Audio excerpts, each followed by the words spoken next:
people. Oh my god. You know what you want to do with that, right? You want to put a banging donk on it. The loose cannon is a primary weapon for the Demo Man. It's often overlooked when compared to all of his other primary weapons, but does it truly deserve this sort of treatment as the black sheep of the Demo Man primaries? No. In fact, there's a lot going for this weapon that maybe you didn't know about before, so I'm here to shed some light on those advanced properties of the loose cannon. For now though, let's start with the basics. The loose cannon deals around 50 damage on a direct hit with the cannonball, and it's worth noting that the splash damage can exceed that value. The splash damage can reach up to 60 damage when closest to the opponent. The cannonball has a knockback effect, and will push enemies away depending on where you hit them with the projectile. If you hit their feet, they'll go flying. If you hit their head, they'll barely move. The projectile also has a fuse time of just 1 second, so when compared to the other grenade launchers, there's much less time it takes for it to explode. The loose cannon's unique attribute compared to the other weapons is that you can prime a cannonball before releasing it to affect how far it'll go before exploding. In a sense, this makes it quite like the sticky bomb launcher depending on how you use the weapon. If you prime the weapon for too long, it'll explode in your face and deal a lot of self-damage. This can be used as a last resort method to kill enemies that are right in your face, but you'll deal more damage to yourself than you'll deal to them. Lastly, if a cannonball hits the opponent and explodes in under half a second, it will produce the legendary double donk effect. With the basics out of the way, now I can show you some interesting things that this weapon can do. The loose cannon's projectile is able to pierce through enemies if the cannonball kills the opponent. The opponent will die, but the projectile will continue on its path as if it hadn't hit a single thing. It can then hit other opponents in its path. However, this sort of thing only happens most of the time, because sometimes the ball will bounce back for no real reason. The loose cannon is true to its namesake that way, sadly. The loose cannon is incredible for juggling airborne opponents, and definitely has advantages over the other grenade launchers. You can prime the shot and release at the right time to attempt an airshot double donk. However, sometimes the opponent will fly further away from the cannonball than anticipated, escaping the blast damage. If you end up missing the projectile, there's still the possibility of hitting your opponents with the splash damage if you successfully primed your cannonball correctly. Every little bit of damage counts, and this is where the pseudo sticky bomb nature of the loose cannon shines the most.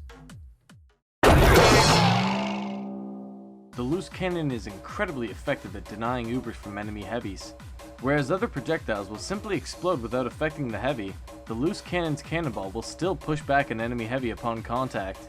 You can also attempt to knock away the medic healing the heavy, which ends up flying farther away since heavy has more knockback resistance compared to the other classes. The loose cannon jump is a risky, high-flying method of transportation that the Demo Man can use as an alternative to sticky jumping. It deals a lot of self-damage, and doesn't actually fly as far as a perfect sticky jump. I wouldn't recommend doing it unless you have been overhealed previously, or are strategically jumping into an area with a medium or large health pack. The loose cannon's knockback properties make it ideal for stopping a charging enemy Demo Man. Just aim, fire, and then decide how you'll deal with the enemy.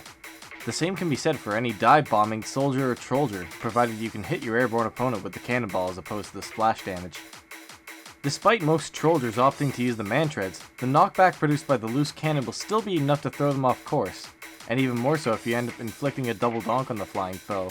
In addition, due to the projectile not exploding on contact, you can almost use it risk-free at close range. However, beware of the random cannonball that bounces right back into your face. In my opinion, the loose cannon is a perfect primary to utilize if you're running with any of the Demo Man's shields.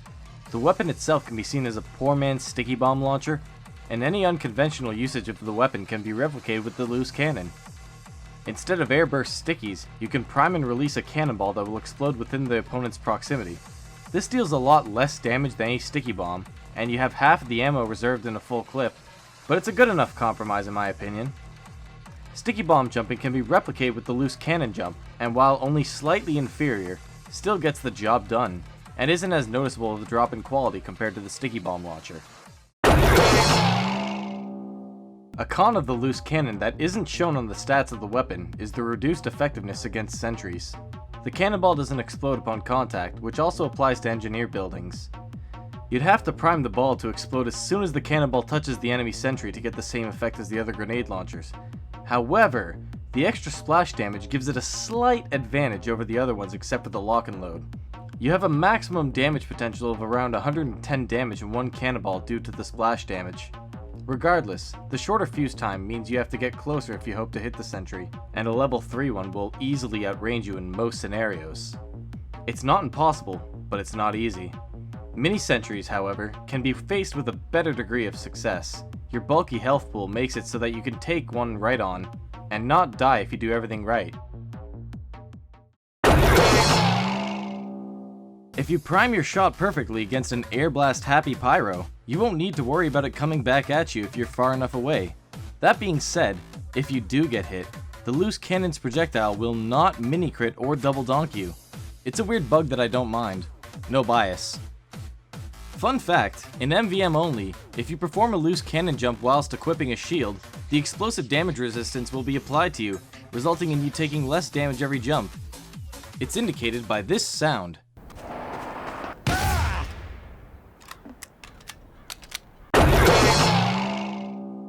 With all this information in mind, what exactly is the loose cannon? Well, it's a strange amalgamation of the sticky bomb launcher, the force in nature, the detonator, and in some cases, the machina. If it could be related to any other weapon though, it'd be the direct hit.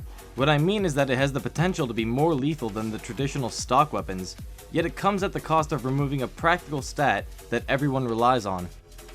In the case of the direct hit, you sacrifice precious splash damage. In the case of the loose cannon, you sacrifice raw, straightforward damage for a gimmicky way to deal more. For these reasons, you don't see either weapon used by competitive TF2 players, as keeping things simple means keeping things optimal.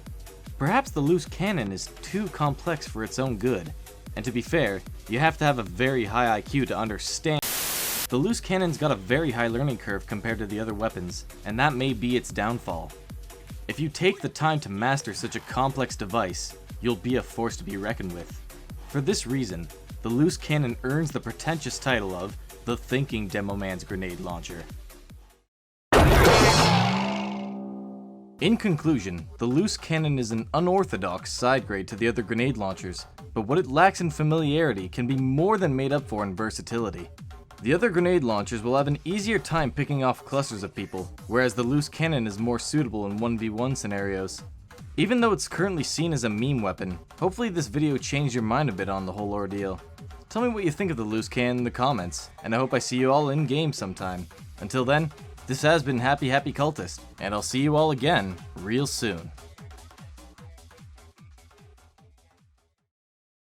Oh, and before I forget, I'm gonna throw my hat into the ring.